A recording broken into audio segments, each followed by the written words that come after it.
Oh, that does seem like it should be closer. I know. Yeah, it's super far. Quick picks. Monday, July 29th. Brandon and I are looking at how far we are away from each other. Yeah, Very far. Yeah, still so far. It's like a triangle. You would, if you look at the map and knowing how long it takes you to get home, here. and then knowing how long, like, it doesn't take me any longer than it takes you, really. How long does it take you to get to work? With traffic, like an hour 5. It takes me an hour 15. Without, like, 35. It takes me an hour 15, and I live 50 miles past you. Yeah, but you take the non-congested route. Yeah, until I get down here and it gets congested exactly where it gets congested for you. I think right there, the Kennedy.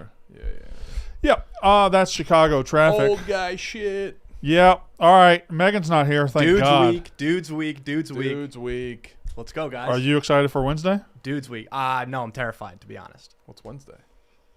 We just talked about it on the act. The soccer dude. You know who that is? Yeah. How do you He's not know who very that is? Famous.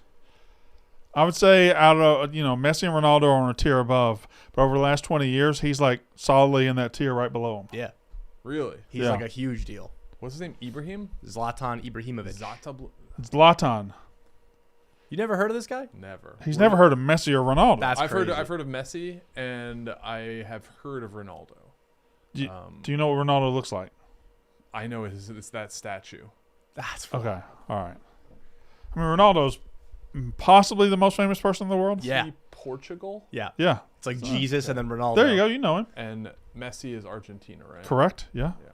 But yeah, I don't know. Can you name who's the third most famous soccer player right now? Is it Mbappe? David Beckham? Yeah, probably. Where's Kylian Mbappe? Kylian Mbappe? Is that right? Yeah. France. Kylian? France. Oh, I was going to say Ireland. I don't know. You're right. It's Ireland. Wow. Okay. Go ahead. Well, let's read Megan's pick first. She's out today. Megan, give us the Megan impression. Oh, okay. Megan today, if you could believe it, is going back to the well. She's going Skeens over 7.5 strikeouts. She said, I didn't take it last time and I kicked myself for it. I'm not willing to do it again. Yes, they're playing the Astros. I know. Shut up. Skeens over K's for plus money Monday. That's exactly what she would have said too. Would you ever bet against her favorite team? All the time. Oh, I have no problem betting against my favorite team. I guess if it's a prop, that's not the end of the world. If it is, but like that's very highly correlated to wins prop. Here's my thought process. I don't ever want to root for my team. I want Mississippi State to win at all times. Okay. Yeah. 100% of the time, I want them to win. Nobody knows Mississippi State as well as I know them. So I can tell you when they're good, when they're going to come out and be sluggish. I can tell you when they're just bad, or I can tell you when they're overrated. I can tell you every single thing about them at all times. I have used that to make myself money before. Doesn't that feel icky though? Why? You're watching the game, and if you are rooting for them to do good, you're inherently rooting against your bet. There are two different Brandon Walkers. There's fan Brandon Walker, and there's gambler Brandon Walker. And I personally don't think those two have any correlation whatsoever. I will bet Mississippi State to lose a game, or if I bet Mississippi State to lose a game, I don't do it often, but if I were to bet that and then they won, yay, I'm happy. Take my money. I'm so excited. But if they lose, it's an emotional hedge. You get a little bit of money for it. I guess. You never, ever bet against the Bucks? No, never. I even hate drafting like fantasy players in the division. That's a weird level of fandom. When they play, it's gonna be like, oh, well, at least fucking Drake London caught that touchdown. But no, always rooting for my squad. But yeah, I understand. I always root for my squad. I understand that, but I think you can bet on somebody and bet against somebody and still root for them. At least be happy when they win. Like, it's an emotional hedge. No, I see. I understand that. My money has no emotional tie to anything whatsoever. Brandon Walker has emotional ties. Yeah. Like, there's teams I hate. Alabama football I hate. I'd be a fool not to bet on Alabama to, in certain situations. Sure. Yeah, I think that's fine. All right. Under. What do you got? Yankees-Phillies. We're going to move it. It's currently at 9. Yep. I like it a little better than that. So we're going to move it. A couple of good pitchers going. I'm going to go Yankees-Phillies. We're going under 8. So we're moving it down a full run to get some plus money here. That's risky, I know, but that's what we're going to do. Yankees-Phillies under 8. What's my juice? What am I talking about on that? Plus 110? Plus 123. Plus 123, Yankees-Phillies under 8. I think at minus 8, at over under 8.5, you're at plus 105, and then at 9, you're at a little bit like minus 120. Minus 115. 115. So I moved it just so I can get in plus money Monday. Was hers plus money play? Yeah. Yep. Okay. All right, what's yours? I got one. So the Olympics started, officially opening ceremonies Friday. I gave out a play Friday that was Saturday morning. RJ Barrett over 13.5 points. Hit easily, had 23 points. I gave out maybe the sharpest play I've ever given out in my gambling career yesterday. Yeah. And it unfortunately ended in a void. Jason Tatum under 8.5 points. Okay. Unfortunately, he did not play in the game, so therefore it voided, which is a stipulation with all books. That stinks. But I do feel very good about international basketball. Olympic basketball specifically, obviously, we're talking about. So I'm picking a game. It's going to start at 5 a.m. Eastern, 4 a.m. Central. It is Spain versus Greece. Yes. And I like Sergio Low.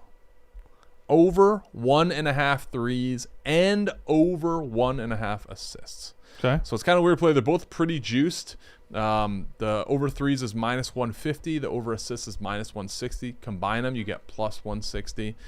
So he took 15 3-pointers last game. He's made at least 4 3-pointers in each of his last 2 games. He just bombs a ton of threes. He's played in 6 exhibition games this season, or 6 games with the Spanish national team. He's taken at least 7 threes in all but one of them. Assists, he's gotten 2+ assists in every game. This should be a higher up-tempo, a more up-tempo game. I like Lull to be a playmaker. He gets 10% of the team's assists. Greece is giving up about 22 assists per game. So I let in the last 3 games. So I like Sergio Lull on a number of fronts. He's a very fun guy to watch and root for. It's the worst name I've ever seen. It's a palindrome. His last name. Is it pronounced Yoi? I have It's no definitely idea. not Lull. Okay. Right? Well, Wouldn't it be Yoi? Sergio Double L in Yoi? Spanish is the Y sound. I don't know. Sergio Yoi. I do not know. I'm purely a number. That name pisses me off.